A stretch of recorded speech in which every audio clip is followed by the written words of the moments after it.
First day నుంచే నువ్వు ఈ వే ఆఫ్ ప్రిపరేషన్ నువ్వు చేయగలిగితే ఒక స్టూడెంట్ ఒక ఫ్యాకల్టీ లాగా టర్న్ అవ్వచ్చు. అలా టర్న్ అవ్వాలంటే నీకు సబ్జెక్ట్ అనేది బాగా గ్రిప్ రావాలి. అలా గ్రిప్ రావాలంటే నువ్వు అక్యుములేటెడ్ వే ఆఫ్ ప్రిపరేషన్ అనేది చేయాలి. అంటే ఫస్ట్ డే నుంచి ఫర్ ఎగ్జాంపుల్ 3 months మనకి కోర్స్ ఉంటే 3 months కూడా అంటే 3 months ఎండింగ్ డేలో కూడా ఫస్ట్ డేలో ఏం చెప్పారో కూడా అక్కడి నుంచి మనకి ప్రతిరోజు రివిజన్ చేసుకుంటూ ఉండాలి.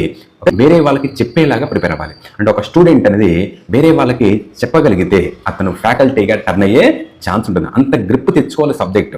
ఓకే, అలా నువ్వు చెప్పగలిగితే నువ్వు ఫ్యాకల్టీగా టర్న్ అవ్వచ్చు. అయితే ఇప్పుడు కూడా మనం చిన్నప్పటి నుంచి కూడా చదువు అనేది అందరూ అంత ఇష్టంగా తీసుకోరనమాట.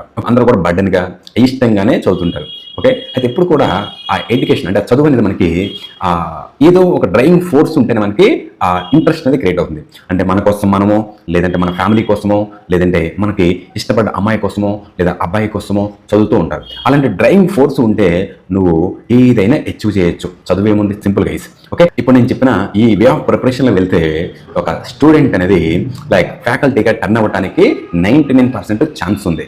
అయితే ఫ్యాకల్టీగా వన్స్ టర్న్ అయినప్పుడు దాని మీనింగ్ ఏంటి? ఆ స్టూడెంట్కి అనేది ఎండ్ టు ఎండ్ 100% సిలబస్ అనేది గ్రిప్ ఉంటుంది, హ్యాండ్స్ ఆన్ ఉంటుంది. ఎవరికైనా ఎక్కడైనా అడిగితే ఏ టైంలో అడిగినా అతను చెప్పగలిగేలాగా మైండ్లో స్టోర్ అవుతుంది. అయితే ఇలా ఫ్యాకల్టీగా టర్న్ అయినప్పుడు తను జాబ్ కొట్టడం పెద్ద విషయమా? నెంబర్ ఆఫ్ జాబ్స్ కొట్టచ్చు. ఒకటి కాదు, నెంబర్ ఆఫ్ కొట్టచ్చు. ఎందుకంటే అంత సబ్జెక్ట్ ఉంది తన దగ్గర. ఈ వే ఆఫ్ ప్రిపరేషన్ మీరు వెళ్ళే మాటైతే జాబ్ అనేది నథింగ్ గైస్. సింపుల్గా ఒకటి కాదు, number of operators, number of companies నుంచి మీకు జాబ్స్ వస్తాయి. ఈ వే ఆఫ్ ప్రిపరేషన్ ట్రై చేయండి. Best of luck guys. Thank you.